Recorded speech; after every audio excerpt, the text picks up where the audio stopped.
திருமண பெண் ரிதன்யா தற்கொலை செய்து கொண்ட வழக்கில் விசாரணை தொய்வாக இருப்பதாகவும் உண்மைக்கு புறம்பான தகவல்கள் வெளியாகி வருவதாகவும் எனவே விசாரணை அதிகாரியை மாற்ற வேண்டும் உள்ளிட்ட பல்வேறு கோரிக்கைகளை வலியுறுத்தி கோவை ஐஜி அலுவலகத்தில் இன்று ரிதன்யாவின் தந்தை அண்ணாதுரை நேரில் சந்தித்து மனு அளித்தார்.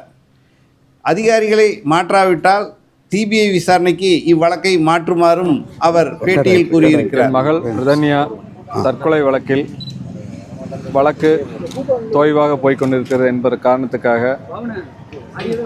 ஐஜி அவர்களை வந்து சந்தித்து என்னுடைய மனுவை தாக்கல் செய்து வந்திருக்கின்றேன். சாதாரண தற்கொலை வழக்காகவும் சாதாரண கொடுமை வழக்கு செக்ஷன் மட்டும்தான் போட்டிருக்கிறாங்க.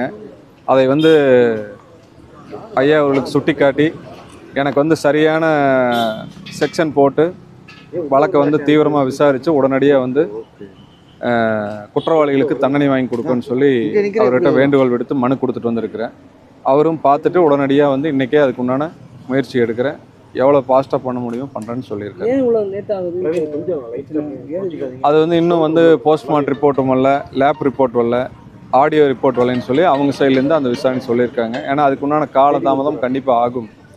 அதுக்கு உண்டான முடிவுகள் ரிசல்ட் வந்தோன்னா நான் கண்டிப்பாக அதுக்கு உண்டான முயற்சி எடுக்குன்னு சொல்லியிருக்காங்க. சம்மந்தப்பட்ட மூவரையுமே கைது பண்ணிட்டாங்க. அதாவது எங்களுக்கு என்ன வழக்கு தோய்வாக போகிறதுனால எங்களுக்கு விசாரணை அதிகாரி மேலே ஒரு சில சந்தேகங்கள் வர்றதுக்கு தனி விசாரணை அதிகாரி வேணுங்கிற ஒரு வேண்டுகோளையும் விட்டுருக்குறேன். வழக்கு வந்து சிபிஐக்கு மாற்றோன்னு சொல்லி ஒரு வேண்டுதலையும் வச்சுருக்குறேன். என்ன மாதிரியான சந்தேகம் என்னென்னு கேட்டிங்கன்னா, நாங்கள் வந்து போஸ்ட்மார்ட்டம் ரிப்போர்ட் நடக்கிற போதே வந்து அவர் டிஎஸ்பி அவர்கள் வந்து எங்களுக்கு வாக்குறுதி கொடுத்து தான் உடலை வந்து நாங்கள் எடுத்துகிட்டு போய் இது பண்ணோம். அப்போ என்னென்னா மூவரையும் கம்பல்சரி அரெஸ்ட் பண்ணுறேன்னு சொன்னார். ஆனால் வந்து அடுத்த நாள் 30ஆம் தேதி ஈவினிங்குள்ளே கைது பண்ணணுன்னு சொன்னார். 29ஆம் தேதியே வந்து இருவரை வந்து அரெஸ்ட் பண்ணிட்டாங்க. மூவரும் அரெஸ்ட்டுன்னு சொல்லி எல்லா செய்திகளையும் வந்தது. நாங்களும் சரி பரவாயில்ல சொன்ன மாதிரி பண்ணிட்டான்னு சந்தோஷப்பட்டோம். அடுத்த நாள் பார்த்தீங்கன்னா இருவர் மட்டுமே கைது. ஒருவர் வந்து சொந்த பைண்டிங் ஆர்டருங்கிற இவரோட சிறப்பு அதிகாரத்தை பயன்படுத்தி ஜாமீனில் விட்டதாக வந்து எங்களுக்கு தெரிய வந்தது. அப்புறம் நாங்கள் போய் விசாரிக்கிற போது வந்து அவங்க வந்து தலைமறைவாயிட்டாங்க அப்படின்னு சொல்லி ஒரு தகவல் வந்தது. மறுபடியும் ஒரு வாரம் கழித்து நாங்கள் நேரடியாக எஸ்பி அவர்களை சந்தித்து மனு கொடுத்துட்டு வெளியில் வர்றபோது வந்து பார்த்திங்கன்னா அவர் உடனடியாக நாங்கள் பண்ணித்தர நேரம் அந்த அன்னைக்கு மாலைக்குள்ளே கைது பண்ணிட்டாங்க.